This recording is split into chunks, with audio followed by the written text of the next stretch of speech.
Madam వాళ్ళు aid project అని అక్కడ మేము ఈ పనులన్నీ చేయడానికి సేఫ్టీ ఎన్విరాన్మెంట్ ట్రస్ట్ వాళ్ళు ఎట్లయితే మామిడి మొక్కలు ఇవ్వడానికి మనకు సపోర్ట్ చేశారు, అదే విధంగా విత్తనాలు కానీ ఇవన్నీ నీళ్లు లేవంటే ఏం చేయాలా, రైతులు ఆత్మహత్య చేసుకుని ఏం చేయాలి, కిసాన్ మిత్ర హెల్ప్ లైన్ గురించి తెలుసా మీకు?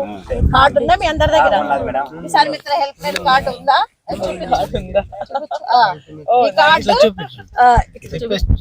ఇది దీనికి కిసాన్ మిత్ర కార్డు ఏమేమి అంశాలు ఉన్నాయో ఎవరైనా అట్లా సమస్యల్లో ఉంటే ఆ రైతులకు వెంటనే మీరు చెప్పి ఎవరు కూడా నిస్సహాయతలో పోవద్దండి, ఎవరు కూడా ఆత్మహత్య వరకు పోకూడదు, దీనికోసం కిసాన్ మిత్ర హెల్ప్ లైన్ సపోర్ట్ ఉంటుంది అని చెప్పేసి ఇచ్చిండేది మీకు. ఓకేనా?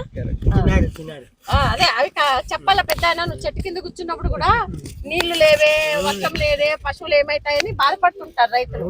ఏం కాకపోయినా ఈ సంవత్సరమైనా నెక్స్ట్ సంవత్సరం చేస్తాము, మనుషులు ఉండాలయ్యా అని చెప్పి మీరు రైతులందరికీ ధైర్యం చెప్పాలా.